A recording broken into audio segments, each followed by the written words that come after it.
Assalamualaikum warahmatullahi wabarakatuh.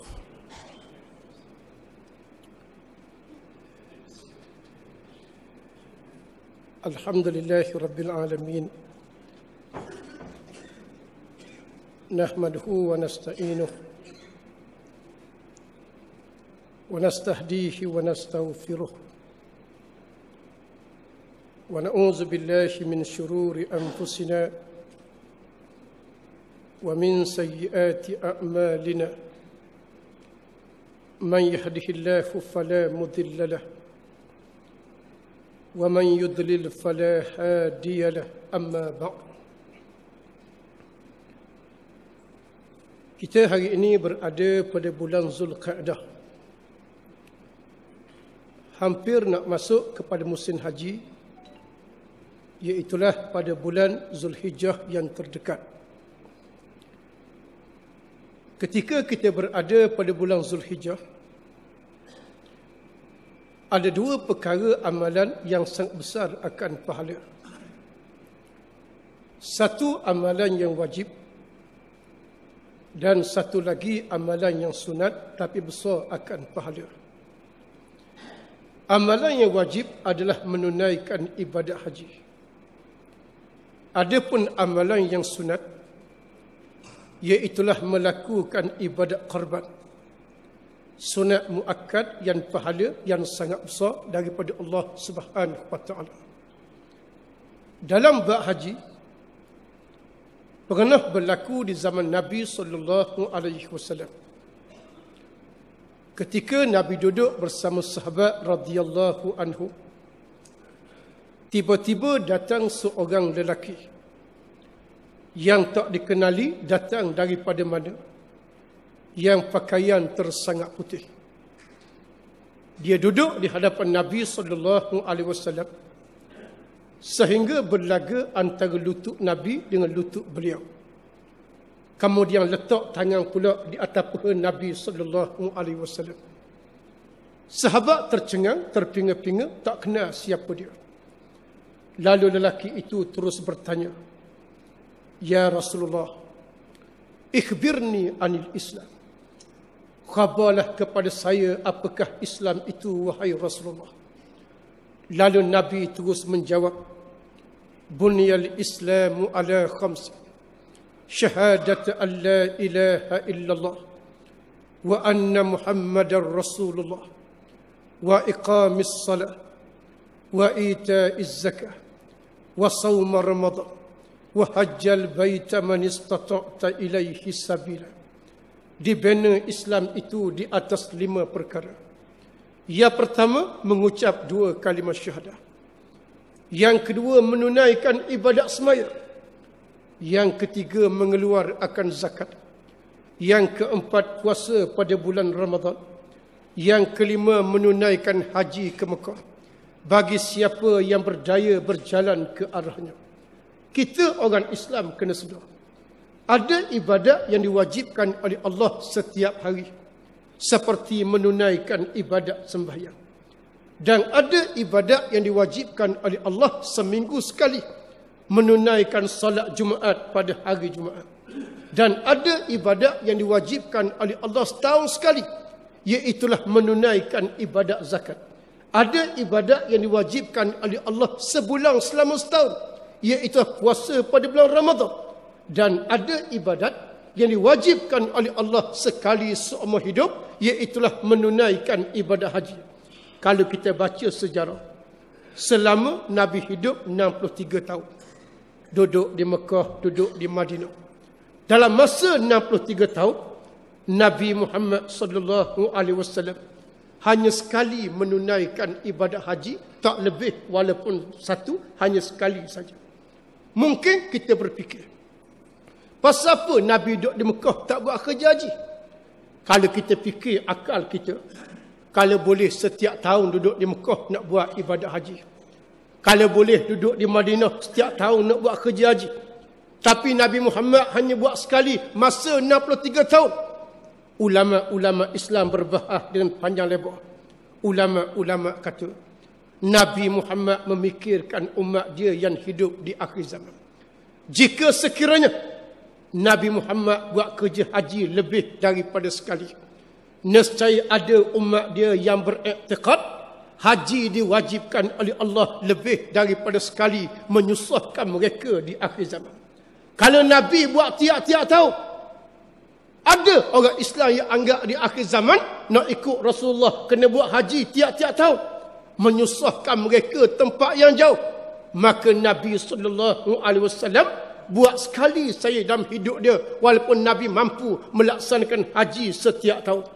Kemudian ada hadis yang menyebut ada dua jenis manusia, jika diberi makan kepada mereka pahala yang sangat besar.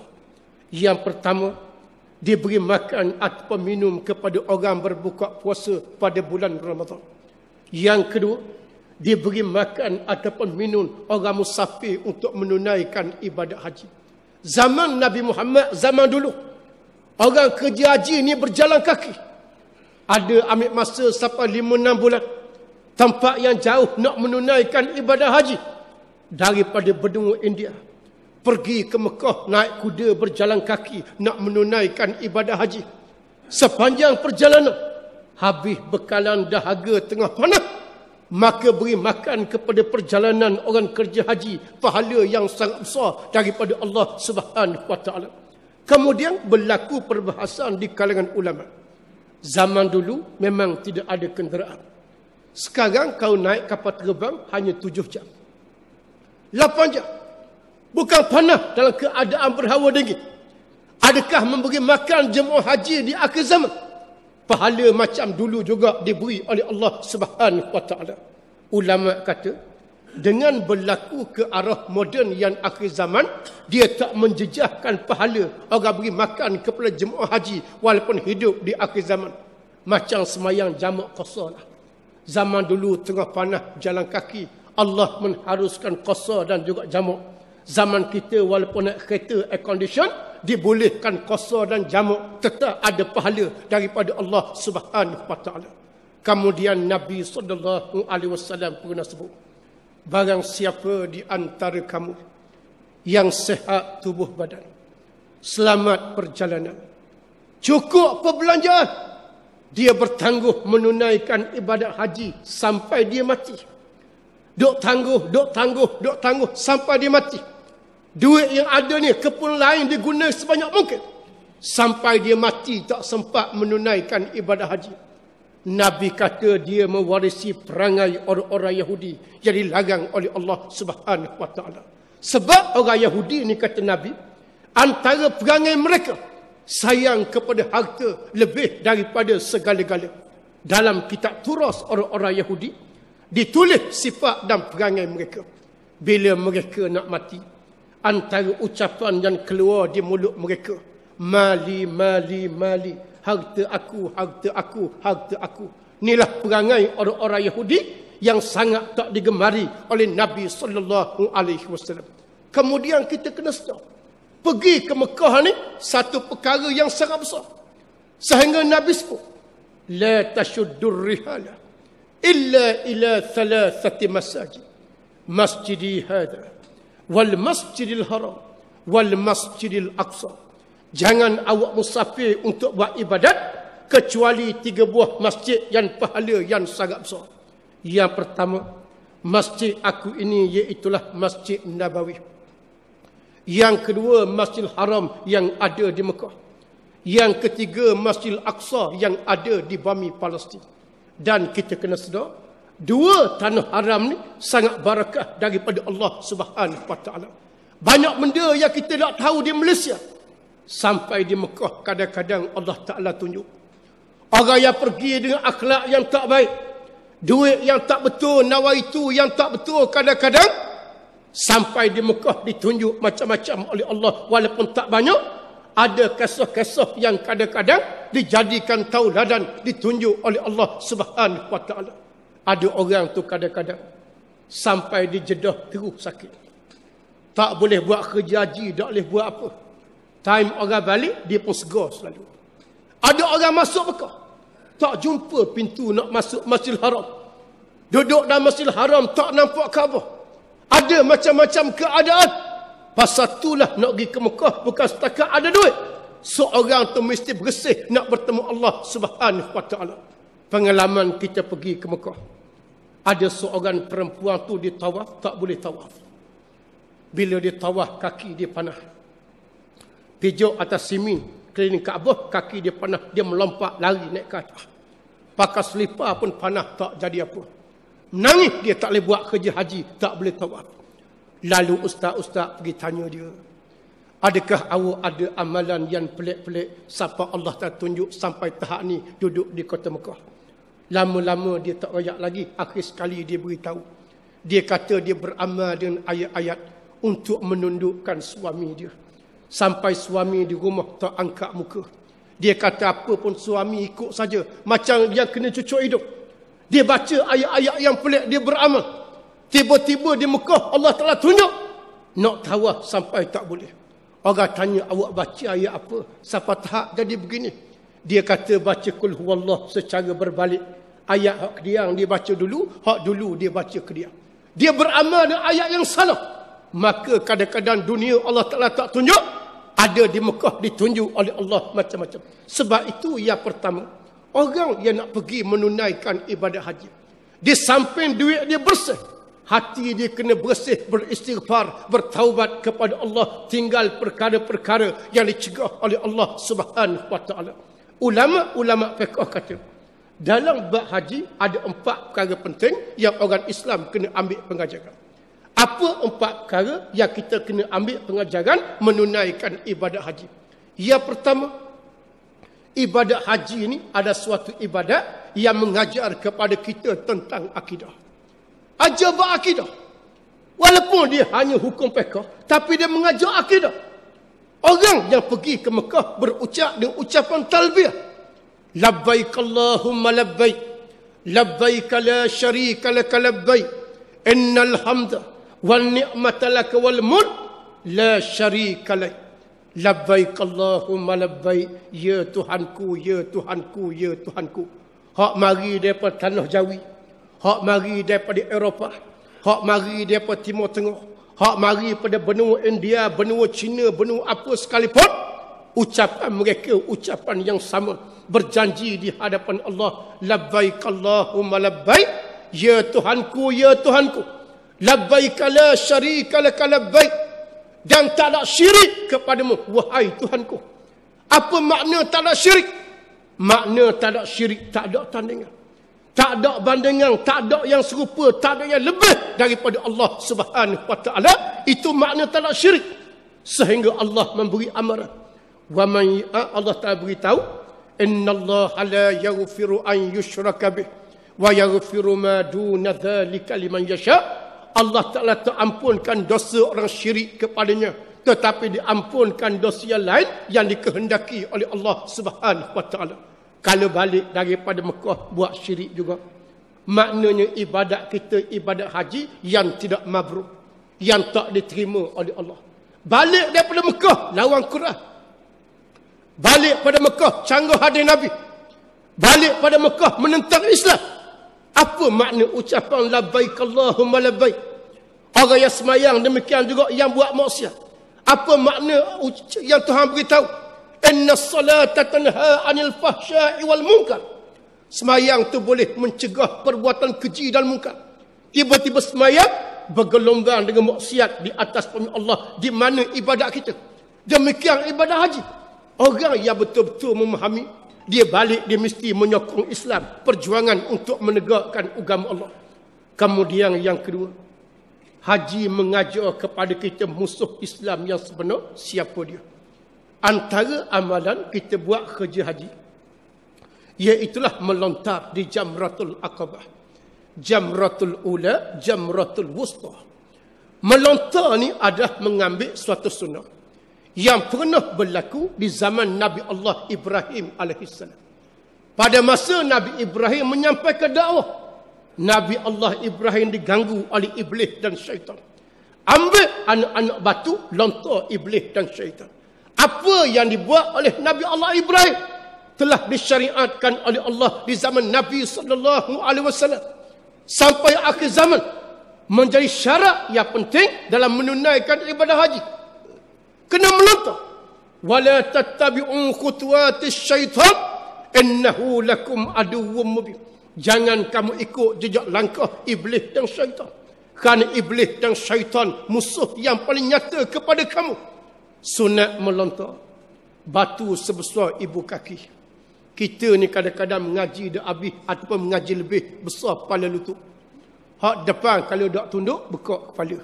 Hak sunatnya besar ibu kaki. Ini yang disunatkan ikut sunnah Nabi Allah Ibrahim alaihissalam. Yang kedua, Tuhan nak suruh kita kenal siapa musuh Islam yang paling besar di atas bumi Allah Subhanahu wa taala. Yang ketiga, haji mengajar kesamarataan makhluk di sisi Allah. Mengajar kesamaan rata. Raja ke sultan ke Perdana Menteri hak pergi ke Mekah, tetap kain ihram secebih kain ihram macam orang biasa, macam orang miskin. Cuma mereka ni ada kelebihan kerana ada kuasa, dikawal oleh polis dan tentera. Adapun dari sudut ibadat dan pakaian, Tuhan tak izin kepada mereka pakai yang berjahit. Tuhan tak izin pakai baju kok, pakai baju labuh, tak izin. Macam orang lain juga.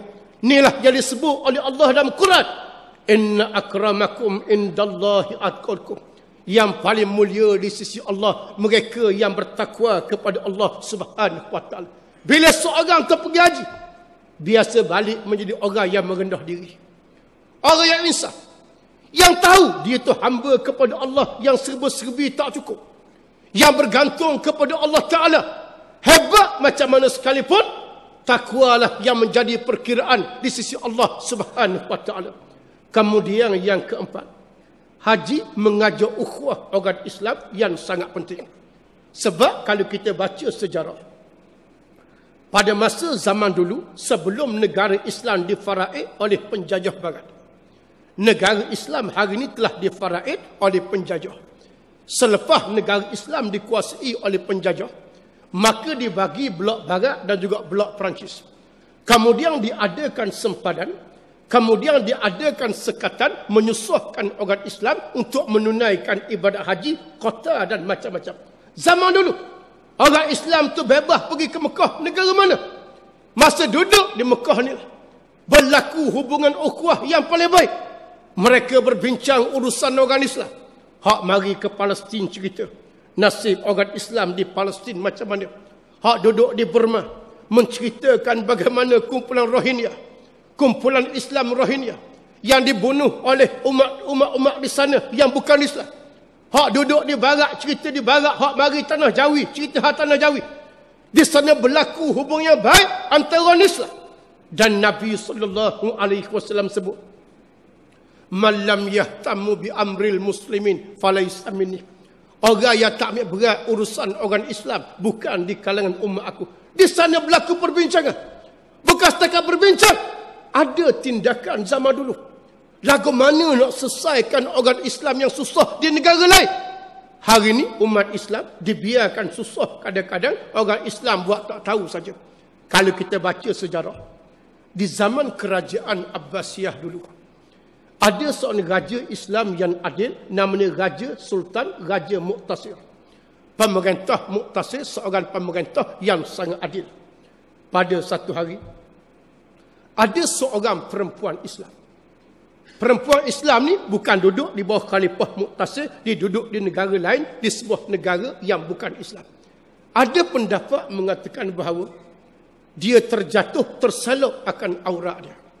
Dan ada pendapat kata dia berjalan di tiup angin, terselok nampak aurat dia. Bila nampak aurat seorang perempuan Islam, orang kafir semua pakat sorok belaka hejek dia sebab ternampak aurat. Dalam keadaan dia dihina, dia angkat tangan berdoa kepada Allah, sebut nama Khalifah Muqtasir. "Wahai Khalifah Muqtasir, tolonglah aku dihina oleh orang yang bukan Islam." Tiba-tiba rayuan perempuan ini didengar oleh seorang lelaki miskin. Lelaki miskin itu berjalan kaki musafir mencari Khalifah Muqtasir dan menceritakan ada seorang perempuan Islam dihina di sebuah negara yang bukan Islam. Dia menyebut nama tuanku, minta tuanku tolong. Bila dengar disebut minta tolong, orang Islam kena hina. Lalu dia bawa satu pasukan tentera yang besar menyerang sebuah negara yang menghina seorang perempuan Islam. Ini orang Islam ada maruah.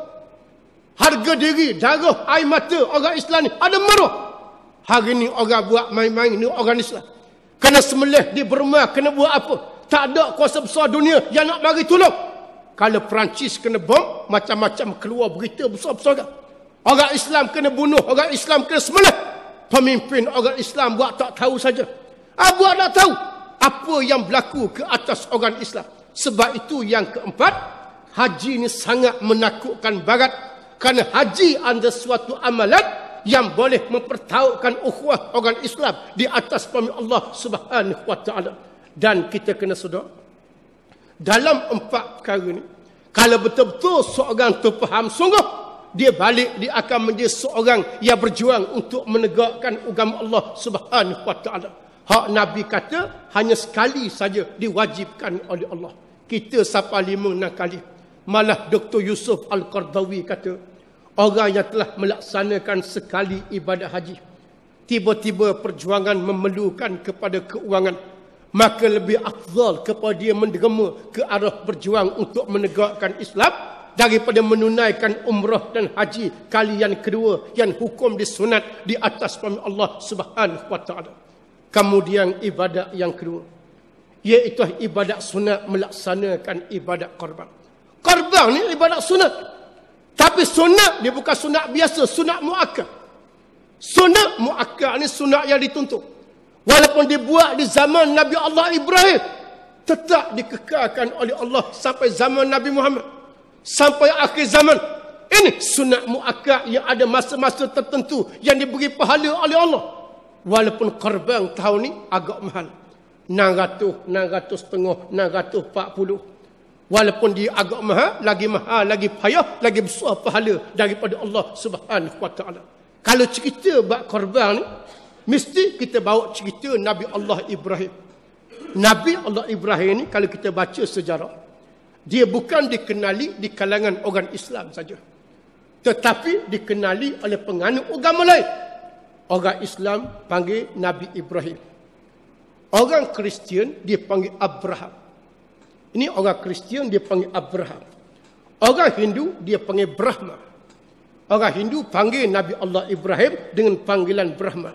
Tapi orang Hindu jauh lebih sesat. Brahma bukan dianggap seorang Nabi, malah Brahma dianggap sebagai Tuhan kepada orang Hindu. Sebab itu di negara India ada lembu Brahma. Oleh kerana dianggap hebatnya Ibrahim ni, siapa tahap Tuhan. Akhir sekali beri nama lembu Brahma. Anggap lembu sebagai Tuhan. Maka dinisbahkan Nabi Allah Ibrahim sebagai Tuhan, letak kepada seekor lembu Brahma. Orang tanya Mahatma Gandhi. Mahatma Gandhi ni ahli falsafah yang terkenal di benua India. Orang nampak dia naik kereta api duduk kelas 3. Tidak naik kelas 1, kelas 3. Kalau saudara ada pengalaman naik kereta api di India, kelas 3 ni capur dengan itik.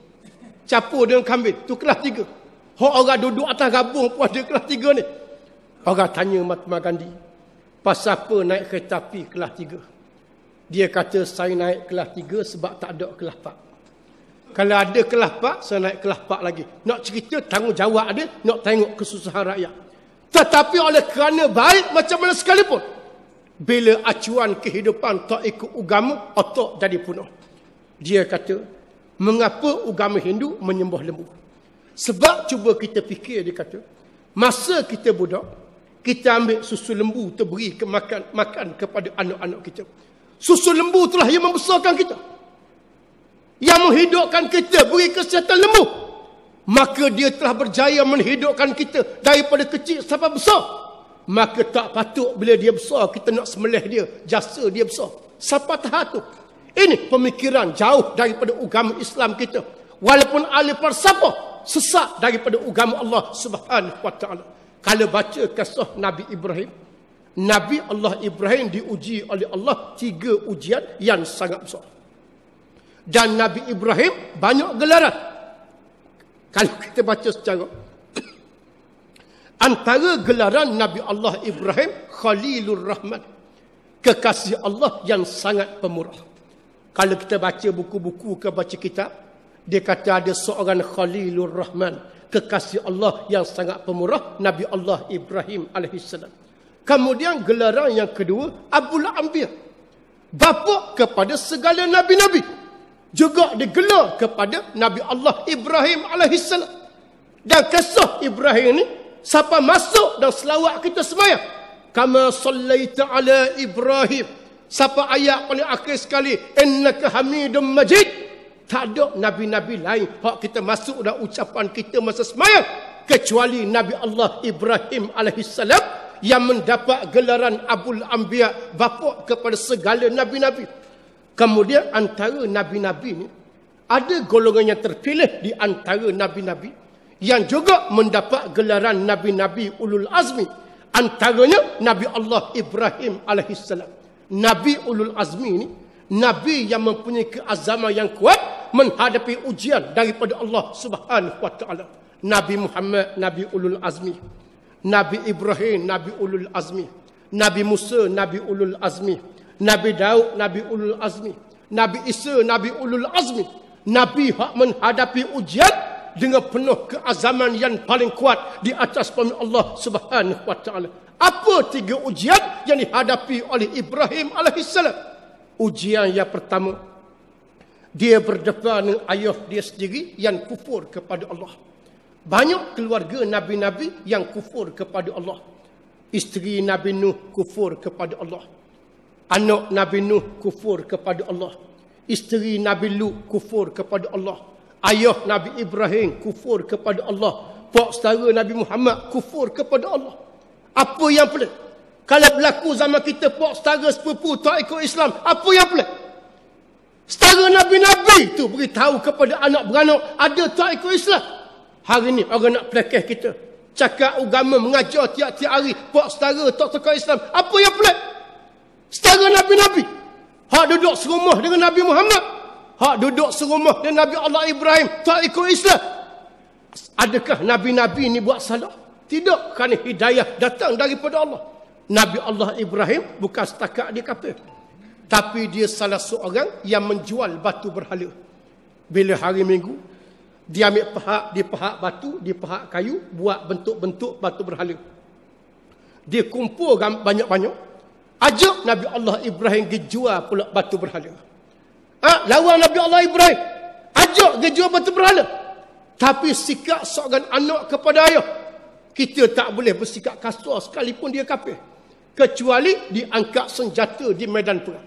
Kalau setakat di kafir di rumah, tak boleh nak tapar dia, tak boleh nak pukul dia, kerajaan dia, tak boleh. Nabi Ibrahim talak dengan baik. Innani marid, sesungguhnya saya dalam keadaan sakit. Dia tak ikut ayah dia, ditipu ayah dia, nak menyelamatkan akidah daripada punah di atas firman Allah. Bila ayah dia mati, Nabi Ibrahim menangis, angkat tangan berdoa kepada Allah, minta ayah dia selamat. Tiba-tiba Tuhan kata, wahai Ibrahim, ayah kamu bukan daripada kalangan kamu, sekalipun darah daging, anak beranak. Bila seorang tu tak ada akidah, maka tak ada jaminan nak bertemu Allah pada hari akhirat. Saya ingat kisah masa Nabi Muhammad nak wafat, Fatimah duduk dekat Nabi. Fatimah kata, wahai ayahanda Rasulullah, ada peluang tak saya nak bertemu ayahanda pada hari akhirat? Anak Nabi Fatimah tanya. Nabi kata, wahai anakku Fatimah, kalau kamu ikut Allah dan Rasul, ada peluang bertemu aku pada hari akhirat. Tapi kalau mu sendiri dah ikut Allah Rasul, maka aku tak boleh beri apa-apa jaminan kepada kamu pada hari akhirat. Pasal itulah hak paling penting kita ni, anak beranak, yang berdasarkan kepada akidah, bukan darah daging. Kalau keluarga kita, ayahnya baik, maknya baik, anaknya baik, masuk syurga, hari akhirat disatukan oleh Allah, satu keluarga yang paling baik. Adapun kalau seorang tercabut akidah, tak bertemu lagi pada hari akhirat di sisi Allah Subhanahu wa taala. Sebab itu yang pertama, susah yang dihadapi oleh Nabi Ibrahim adalah menghadapi keluarga yang kufur kepada Allah. Kita juga zaman ini, kalau orang luar lawan kita tak berasa sangat, tapi kalau hak dalam rumah tu lawan kita, berasa lagu mana. Makan nasi sama tapi dia lawan kita, tidur sekali tapi dia lawan kita, hari-hari nampak muka dia lawan kita. Hak dalam rumah, Maka inilah ujian yang sangat besar yang dihadapi oleh Nabi Allah Ibrahim alaihissalam. Yang kedua, Nabi Ibrahim diuji oleh Allah dengan kerajaan yang besar, kerajaan Babylon, yang dipimpin oleh Raja Namrud. Raja Namrud juga raja yang mengaku Tuhan sebagaimana Fir'aun. Ana rabbukumul a'la, akulah Tuhan kamu yang paling tinggi. Kerajaan Babylon ni kerajaan yang besar. Tak ada siapa yang boleh sanggup kekuatan kerajaan Babylon kecuali Nabi Allah Ibrahim alaihissalam. Dan berapa kali Nabi Ibrahim dipanggil berdebat dengan Namrud. Bila berdebat, Namrud tak boleh kata apa. Bila tak mampu menghadapi Nabi Allah Ibrahim, Nabi Ibrahim tetap dianggap salah, tetap dihukum mati, dibakar dengan api yang marak menyala. Demikian hak berlaku zaman kita. Nak berdebat dengan ulama tak berani. Nak berlawan dengan ulama tak berani. Tapi ulama juga dianggap salah yang berlaku di akhir zaman. Inilah hak berlaku zaman Nabi Ibrahim. Dia bakar dengan api. Bakar terbuka sari. Nabi Ibrahim duduk dalam api selama 7 hari. 7 hari, 7 malam. Tetapi Allah menyelamatkan Nabi Allah Ibrahim alaihissalam. Ada pendapat mengatakan, malaikat menghadap Allah. Malaikat kata, ya Allah, ya Tuhanku, mengapa kamu tak selamatkan Nabi kamu daripada dibakar oleh raja yang zalim? Malaikat menghadap Tuhan. Lalu Tuhan kata, wahai malaikat, mugi tanya hamba aku Ibrahim alaihissalam. Lalu malaikat ditanya Nabi Allah Ibrahim, wahai Ibrahim, apa yang kamu nak suruh aku buat nak selamatkan kamu? Apa yang kamu nak suruh aku buat, wahai Ibrahim? Nabi Allah Ibrahim kata, wahai malaikat, aku masih ada Allah. Biarlah aku bergantung kepada Allah untuk menyelamatkan aku. Kerana aku yakin, wala yansurannallahu man yansuruh, innallaha laqawiyyun azim. Agak tolong agama Allah, Allah akan menolong mereka dan Allah Maha Kuat lagi Maha Perkasa. Nak cari akidah macam Nabi Allah Ibrahim, pergantungan yang bulat kepada Allah, suatu akidah yang sangat payah. Malaikat mari, ditolak lagi. Aku yakin Allah Ta'ala tu boleh tolong. Siapa tahap ni akidah yang ada kepada Nabi Allah Ibrahim alaihissalam. Sampai Nabi Allah Ibrahim akhir sekali diselamatkan oleh Allah Subhanahu wa Ta'ala. Kemudian ujian yang ketiga. Diuji oleh Allah dengan suatu perkara yang menyentuh hati dan perasaan, supaya mengorbankan anak Nabi Allah Ismail alaihissalam. Mula-mula kahwin dengan Sarah tak boleh anak. Kalau kita baca kisah Nabi-Nabi, bukan setakat Nabi Ibrahim, Nabi Allah Zakaria pun payah nak dapat anak. Nabi Allah Zakaria masa tu umur dekat 100 tahun tak boleh anak. Siapa Nabi Allah Zakaria ni susah hati? Nabi Allah Zakaria berdoa kepada Allah, ya Allah, ya Tuhanku, jika sekiranya aku mati, siapa di antara zuriat aku nak meneruskan kerja Islam? Lalu Allah telah perintah Nabi Allah Zakaria supaya berpuasa, beribadat macam-macam. Tiba-tiba dengan takdir daripada Allah, selepas usia 100 tahun, isteri Nabi Allah Zakaria mengandung, melahirkan anak Nabi Yahya alaihissalam. Allah Ta'ala boleh buat macam-macam. Padahal isteri Nabi Allah Zakaria masa tu dah kering haid. Kalau ikut fakta secara, termasuk Nabi Allah Ibrahim, Sarah tak boleh beranak. Kahwin dengan Hajar, dikurniakan Allah anak Nabi Ismail alaihissalam. Anak yang paling cantik, yang paling segak, yang paling baik, yang paling tampan, yang paling cerdik. Tiba-tiba Allah wahyukan kepada Ibrahim ketika tidur bermimpi. Mari dalam mimpi, perintah daripada Allah, minta Nabi Ibrahim korbankan anak. Tidur balik. Nabi Ibrahim anggap itu gangguan daripada luar. Tidur balik. Tidur kali kedua, mimpi pula kali kedua, benda yang sama. Tidur balik. Kali ketiga, mimpi yang sama. Dan sebenarnya tidur Nabi-Nabi adalah tidur jasad dan bukan tidur roh. Tidur Nabi-Nabi hanya tidur jasad, bukan tidur bersama dengan roh. Sebagaimana Nabi Muhammad ketika balik daripada perang Tabuk, dia tidur di bawah sebatang pokok. Wahyu mari ketika dia tidur. Sebab jasad dia tidur, roh tidak tidur. Bukan macam kita. Kita jasad pun tidur, roh pun tidur sekaligus. Hak itulah banjir mari, motosikal hanyut bawah rumah. Dua-dua tidur belaka. Jasad pun tidur, roh pun tidur. Tidur Nabi Ibrahim. Tidur jasad saja, roh tak tidur. Kemudian dia bangkit. Dia tahu ini perintah daripada Allah. Panggil Siti Hajar. Allah Ta'ala perintah korbankan anak Nabi Ismail alaihissalam.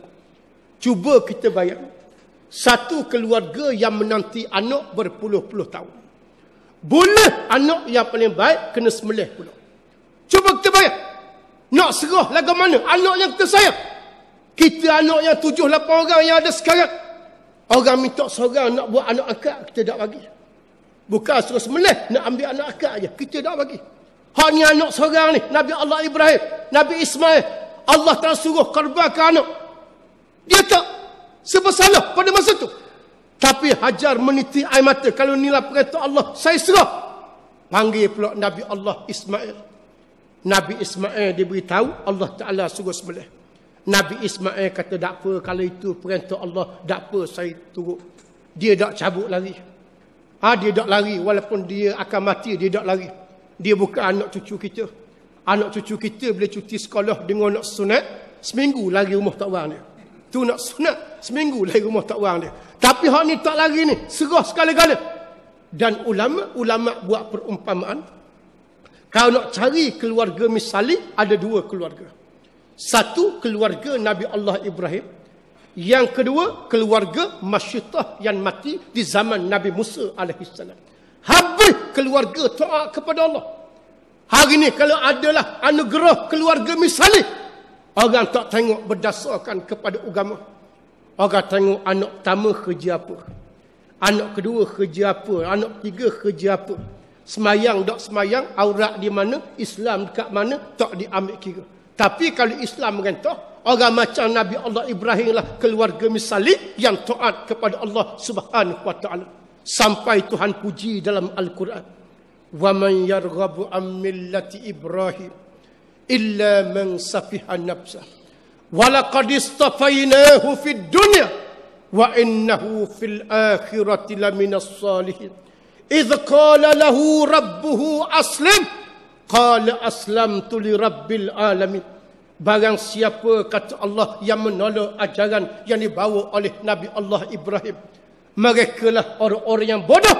Kerana kami anggap Nabi Ibrahim di dunia orang yang baik, dan hari akhirat dia termasuk di kalangan orang-orang yang soleh. Dua amalan Nabi Allah Ibrahim. Yang pertama menunaikan ibadat haji, yang kedua menunaikan ibadat korban.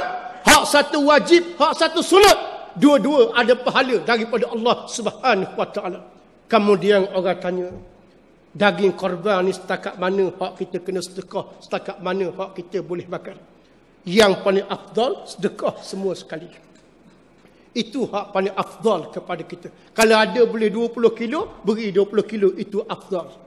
Ada pun kalau kita nak bagi kepada orang hanya sekilo, 19 kilo kita nak taruh, sah juga ibadat korban, tak ada masalah. Oleh kerana beri itu sekilo, maka pahala pun sekilo lah Tuhan beri kepada kita.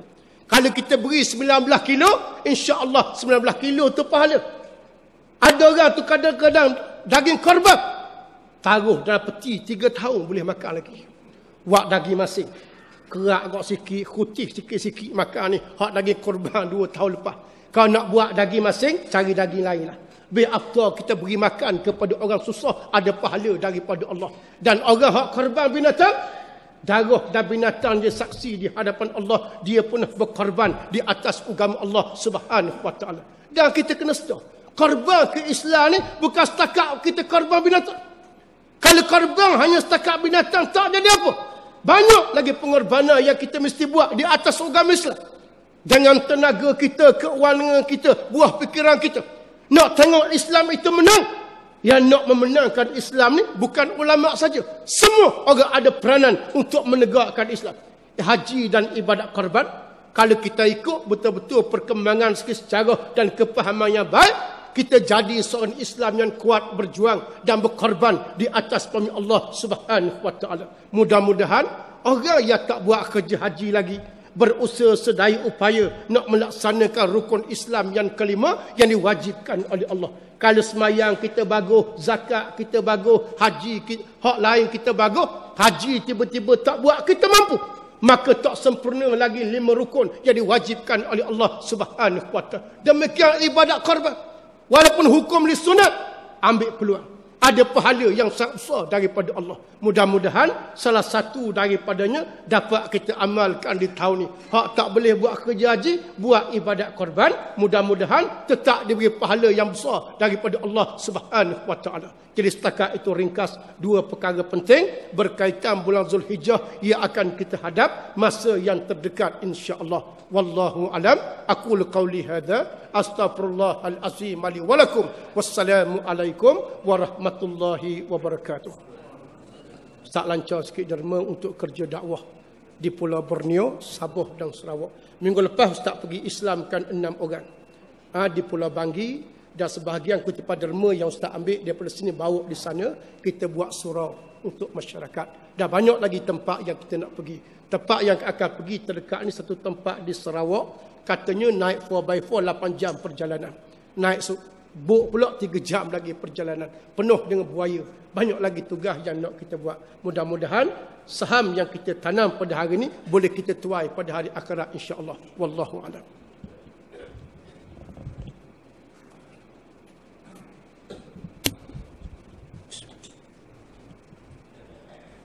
الله أكبر